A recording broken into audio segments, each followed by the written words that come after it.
કેન્દ્ર સરકારે 58 વર્ષ પહેલાં આરએસએસ પર જે એક વાતનો પ્રતિબંધ હતો એ થોડા સમય પહેલાં ચૂપચાપ આ નિર્ણય લઈ લીધો છે અને કોંગ્રેસે આ બાબતનો હોબાળો પણ મચાવ્યો છે. નમસ્કાર દર્શક મિત્રો, કેન્દ્ર સરકારનો એક આરએસએસને લઈને એક મોટો નિર્ણય સામે આવ્યો છે અને એની સોશિયલ મીડિયા પર અત્યારે ચર્ચા પણ ચાલી રહી છે. ખાસ કરીને વિપક્ષ ઘણા બધા પ્રહારો આ નિર્ણયની સામે કરી રહ્યો છે. કેન્દ્ર સરકારે 58 વર્ષ પહેલાં આરએસએસ પર જે એક વાતનો પ્રતિબંધ હતો એ થોડા સમય પહેલાં ચૂપચાપ આ નિર્ણય લઈ લીધો છે અને કોંગ્રેસે આ બાબતનો હોબાળો પણ મચાવ્યો છે. તો આના વિશે હું તમારી સાથે વાત કરીશ. મારું નામ રાજેશ શાહ છે અને તમે જોઈ રહ્યા છો ખબર છે .com. દર્શક મિત્રો, કેન્દ્ર સરકારનો એક એવો મોટો નિર્ણય સામે આવ્યો. જોકે સત્તાવાર રીતે તો આ નિર્ણય કોઈ જગ્યાએ જોવા નથી મળ્યો, પરંતુ કોંગ્રેસે જ્યારે આના વિશે ચર્ચા શરૂ કરી ત્યારે એવી ખબર પડી કે કેન્દ્ર સરકારે આ એક ચૂપચાપ નિર્ણય લઈ લીધો છે. તો વાત એમ છે કે કેન્દ્ર સરકારે હવે એવો નિર્ણય લીધો કે જે કેન્દ્રના કર્મચારીઓ છે એ આરએસએસ એટલે રાષ્ટ્રીય સ્વયંસેવક સંઘની જે ગતિવિધિ છે એની અંદર ભાગ લઈ શકશે. 1966થી આ વાત પર પ્રતિબંધ છે, એટલે કે 58 વર્ષથી એવો પ્રતિબંધ છે કે કેન્દ્રના જે કર્મચારીઓ છે એ આરએસએસની ગતિવિધિઓમાં એટલે આરએસએસની સાથે કામ નહોતા કરી શકતા, આરએસએસ સાથે જોડાઈ નહોતા શકતા. હવે આ નિર્ણયને કારણે આ જે કર્મચારીઓ છે એ હવે જોડાઈ શકશે.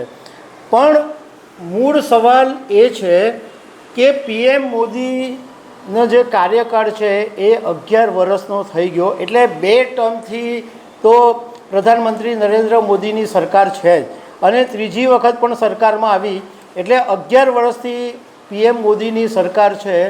તો છેલ્લા 2 કાર્યકાળની અંદર આ નિર્ણય શું કામ લેવામાં નહીં આવ્યો? જ્યારે કેન્દ્ર સરકારની અંદર આ પોતાના હાથમાં આ વાત હતી તો 2 કાર્યકાળ સુધી નિર્ણય કેમ નહીં લેવાયો અને અત્યારે જ આ નિર્ણય લેવાની કેમ જરૂર પડી? તો આના વિશે જાણકારોનું કહેવું એમ છે કે હમણાં છેલ્લા કેટલાક સમયથી જે રીતના માહોલ જોવા મળ્યો છે, ખાસ કરીને લોકસભા 2024ની ચૂંટણીના પરિણામો પછી આરએસએસના નેતાઓ મોહન ભાગવત સહિતના બધા નેતાઓ ભાજપની વિરુદ્ધમાં ઓપનલી બોલી રહ્યા છે. ચૂંટણીના પરિણામોમાં ક્યાં ચૂક થઈ, ભાજપે શું કર્યું, આ ઘણી બધી બાબતોની ચર્ચા શરૂ થઈ અને એક એવો મેસેજ ગયો કે ભાજપ અને આરએસએસની વચ્ચે અત્યારે બહુ સહજ સંબંધ નથી અને એટલે કદાચ ભાજપે આ વાતની નોંધ લીધી હશે, કારણ કે આરએસએસ સાથે જો ભાજપના સંબંધ બગડ્યા છે એવો મેસેજ જાય કે ભાજપ નજરઅંદાજ કરી રહ્યું છે તો એ ભાજપ માટે નુકસાનકારક સાબિત થઈ શકે છે. લોકસભા 2024ની ચૂંટણી પહેલાં જેપી નડ્ડાએ એક ઇન્ટરવ્યૂની અંદર એવું કીધેલું હતું કે પહેલાં અમને આરએસએસની જરૂર પડતી હતી, પરંતુ અમે જ હવે એટલા મજબૂત થઈ ગયા છે કે અમને આરએસએસની જરૂર નથી. આ વાતની સૌથી વધારે ખરાબ અસર આરએસએસ પર થઈ હતી. આરએસએસ આ વાતથી જબરજસ્ત નારાજ થયું હતું. તો આ બધી જે નારાજગી દૂર કરવા માટે કેન્દ્ર સરકારે આ વખતે કદાચ નિર્ણય લેવાની ફરજ પડી કે કેન્દ્રના જે કર્મચારીઓ છે એ આરએસએસની સાથે કામ કરી શકે છે. જોકે આ પ્રતિબંધ મુકાયો એ પછી ઘણા બધા એવા રાજ્યો છે કે જેમણે ઓલરેડી પહેલેથી આ પ્રતિબંધ હટાવી લીધો છે. એમાં હરિયાણા છે, હિમાચલ પ્રદેશ છે, છત્તીસગઢ છે. આ બધા રાજ્યોની જે સરકારો હતી એમણે ઘણા સમય પહેલાંથી આ પ્રતિબંધ ઉઠાવી લીધો અને એમના રાજ્યની અંદર કેન્દ્રના કર્મચારીઓ આરએસએસની સાથે કામ કરી શકતા હતા, આરએસએસ સાથે જોડાઈ શકતા હતા. પરંતુ હવે આ નિર્ણયને કારણે કેન્દ્રના કર્મચારીઓ આરએસએસની સાથે જોડાશે. આરએસએસે આ નિર્ણયને વધાવ્યો છે અને એમ કીધું છે કે આ બહુ સારી વાત છે, કારણ કે રાષ્ટ્રીય સ્વયંસેવક સંઘ છે એ 99 વર્ષથી રાષ્ટ્ર નિર્માણ અને સમાજ સેવાના કામ સાથે જોડાયેલું છે. આરએસએસને પોલિટિક્સ સાથે કોઈ લેવા દેવા નથી.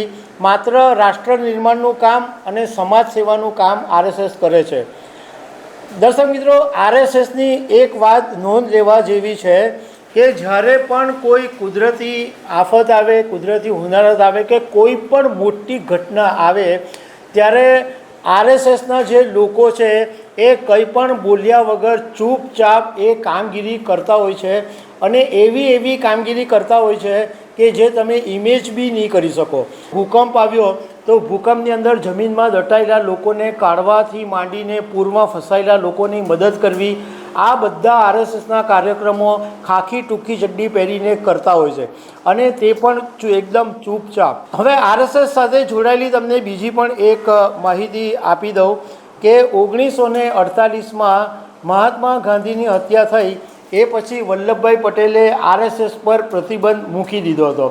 જો કે થોડા સમય પછી જ્યારે આરએસએસની બધી ગતિવિધિઓ એટલે એકદમ સારી, યોગ્ય એમને જણાય તો એ પછી એમણે પ્રતિબંધ ઉઠાવી પણ લીધેલો. તો દર્શક મિત્રો, આવી અનેક વાતો સાથે અમે તમને મળતા રહીશું. Thank you very much.